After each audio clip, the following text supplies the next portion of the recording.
10 லட்சம் கோடி கடன்ல தத்தளித்து கொண்டிருக்கிறது தமிழ்நாடு. இது நேரடி கடன்.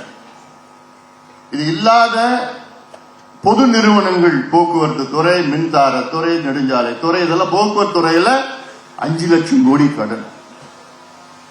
ஆக மொத்தம் தமிழ்நாட்டில் 15 லட்சம் கோடி கடன்ல தத்தளித்து கொண்டிருக்கிறது. நான் கேட்ட நேற்று தேர்தல் அந்த அறிக்கையை, நிதிநிலை அறிக்கை, இடைக்கால அறிக்கையில என்னோட ஸ்டேட்மெண்ட் வந்தது, அறிக்கை வந்தது. அதுல கேட்டேன், 1,84,000 கோடி கடன் வாங்கினீங்க, அதுல மூலதன செலவுன்னு இருக்கு, கேபிட்டல் இன்வெஸ்ட்மெண்ட்.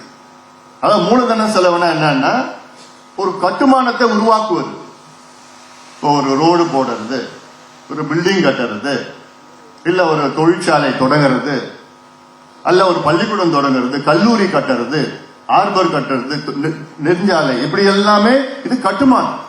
இதுல சிலதுல கட்டுமானத்துல வருமானம் வரும், சிலதுல மக்களுக்காக, கல்லூரி, பள்ளிக்கூடம் எல்லாமே மக்கள் பயன்பாட்டுக்காக. இப்படிதான் கேபிட்டல் இன்வெஸ்ட்மெண்ட், மூலதன செலவு. இதுல 1,84,000 கோடியில மூலதன செலவு எவ்வளவுனா வெறும் 51,000 கோடி தான். மீதி இருக்கிற கிட்டத்தட்ட 1,70,000 மீதி இருக்கின்ற கிட்டத்தட்ட 1,33,000 கோடி என்ன பண்ணாங்கன்னு தெரியாது. ஆனா அவங்க கேட்டா அதுல கடனை வாங்கி கடனை கட்டுறோம். இதுதான் தமிழ்நாட்டினுடைய முதலமைச்சர் ஸ்டாலினுடைய சூப்பர் நிர்வாகம், நிர்வாக திறமை இதுதான். கடனை வாங்கி கடனை கட்டுறது தான் விடிய ஆட்சி. இது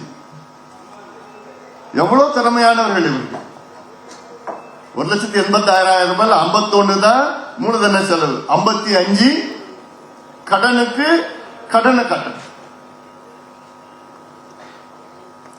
மீதி இருக்கிற கிட்டத்தட்ட 77,000 கோடி என்ன பண்ணாங்கன்னு நமக்கு தெரியல.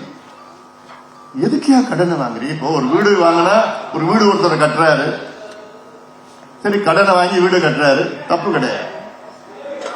ஆனா அந்த வீட்டுல வாழறதுக்கு கடன் வாங்குறது, அந்த வீட்டுல கரண்ட் பில் கட்டுறது, கடன் வாங்கி கரண்ட் பில் கட்டுறது, அந்த வீட்டுல தண்ணி பில் கட்டணும்னா கடனை வாங்கி தண்ணி பில் கட்டுறது, மளிகை சாமான் வாங்கினா கடனை வாங்கி மளிகை சாமான் வாங்குறது, கடனை வாங்கி பால் வாங்குறது, கடனை வாங்கி துணி வாங்குறது. இப்படி செய்ய முடியுமா? முடியாது, சாத்தியம் கிடையாது. ஆனா அதைத்தான் தமிழ்நாடு அரசு செய்து கொண்டிருக்கிறது.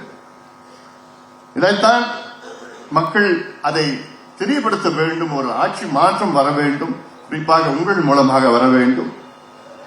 என் பாட்டாளி சொந்தங்கள், நீங்கள் உங்கள் மூலமாக உறுதியாக நீங்கள் ஆட்சி மாற்றம்.